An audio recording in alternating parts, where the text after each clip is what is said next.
नमस्ते दोस्तों, आपका स्वागत है। पिछले कुछ वीडियो में हमने कवर किया था कि न्यू सेल्स कैसे क्रिएट किए जाते हैं, डीजल कैसे इशू किया जाता है और बोल्डर इन मटेरियल यानी माइनिंग्स में से जो मटेरियल आता है क्रशिंग के लिए उसकी एंट्री कैसे की जाती है। तो इस वीडियो में हम कस्टमर मैनेजमेंट का एक नया सेक्शन कवर करेंगे जिसमें हम कस्टमर साइट यानी डिलीवरी साइट कैसे ऐड करना है, उसका यूज कैसे करना है और based upon customer delivery site उसका रेट कैसे ऐड करना है। ये टॉपिक काफी इंपॉर्टेंट है क्योंकि जैसे हम साइट सेट करते हैं तो डिलीवरी करते हैं वो सेम साइट यूज कैसे करना है और उसका रेट ऐड करके इनवॉइस कैलकुलेशन में उसका यूज कैसे करना है। तो ये वीडियो काफी इंपॉर्टेंट है। मैं चाहता हूँ कि ये वीडियो आप लास्ट तक देखिए और अच्छे से समझ ले। तो हम आ गए हमारे वनडेक्स डैशबोर्ड पे। यहाँ पे लास्ट टाइम हमने कवर किया था न्यू सेल्स, तो उसके ही कंटिन्यूशन में एक पार्ट आता है जिसमें हम कस्टमर मैनेजमेंट में जा सकते हैं। कस्टमर मैनेजमेंट में जाके कस्टमर की डिलीवरी साइट ये सेट करना काफी इंपॉर्टेंट है।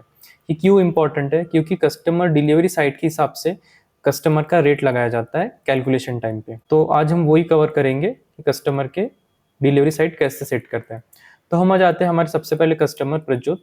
इनके एडिट सेक्शन पे आने पर आप जब नीचे स्क्रॉल करते हो तो आपको यहाँ पे दिख जाता है कस्टमर साइट सेक्शन, ये वाला। ओके, तो कस्टमर साइट पे क्लिक करना है। तो अब यहाँ पे आप देख सकते हो कि यहाँ पे कुछ कस्टमर साइट्स लोड हो गए। तो यहाँ पे देख सकते हो हमारी एक साइट आ गई है। तो ये जो हमारे कस्टमर है इनकी कस्टमर डिलीवरी साइट ये है।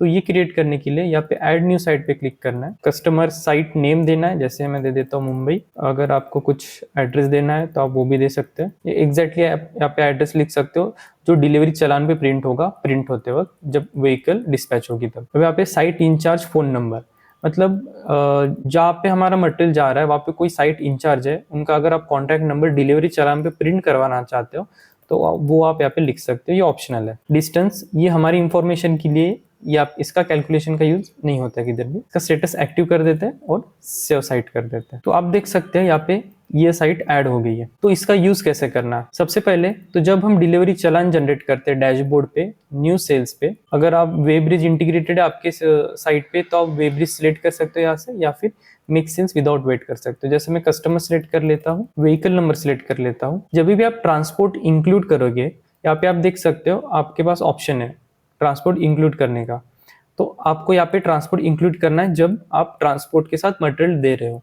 तो जब यहाँ पे आप चेक करते हो ट्रांसपोर्ट इंक्लूड तो आपको एक ऑप्शन आ जाता है कस्टमर डिलीवरी साइट। कस्टमर की जहाँ पे भी मटेरियल हम पहुंचा के देते हैं वो साइट यहाँ पे आ जाता है।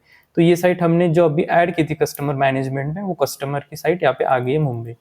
अगर आप चाहते हो साइट यहाँ से ऐड करे या फिर आपका स्टाफ कस्टमर मैनेजमेंट में नहीं जा सकता क्योंकि उन्हें परमिशन नहीं है, तो वो यहाँ से भी ऐड कर सकते हैं कस्टमर साइट। तो जो भी कस्टमर साइट है वो सिलेक्ट कर ले और यहाँ से हम सेल्स जनरेट कर सकते। तो ये तो हो गया इसका एक यूज जो हमें करना है जब भी हम कस्टमर को डिलीवरी डिस्पैच करते हैं, मटेरियल डिस्पैच करते हैं। और ये काफी इंपॉर्टेंट है क्योंकि इसके हिसाब से ही कैलकुलेशन होगा सामने जाके। मैं आपको कैलकुलेशन पार्ट भी एक बार दिखा देता हूँ। कस्टमर मैनेजमेंट में फिर से प्रोफाइल में आ जाना है।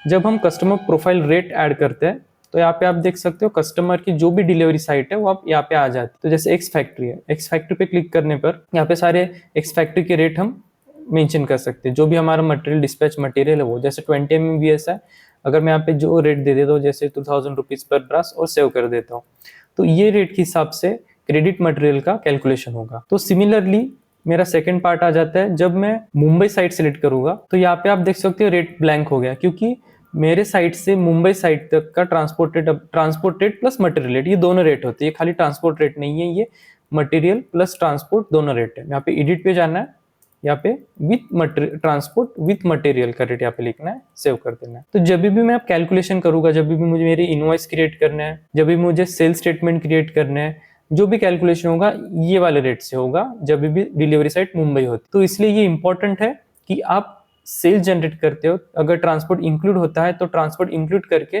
पर्टिकुलर साइट सिलेक्ट करें सो दैट हमारा सिस्टम पर्टिकुलर रेट यहाँ से ले सके और इनवॉइसिंग सेल स्टेटमेंट ये कैलकुलेशन में करेक्ट अमाउंट है इसलिए। ओके, तो ये तो हो गया कस्टमर साइट और प्रोडक्ट रेट का क्या यूजेस है और ये क्यों इंपॉर्टेंट है। तो बाकी की डिटेल्स हम नेक्स्ट वीडियो में कवर करेंगे जिसमें हम इनवॉइसिंग कैसे करने हैं, कस्टमर के लेजर्स कैसे क्रिएट करने हैं, ये सब यहाँ पे कवर करेंगे।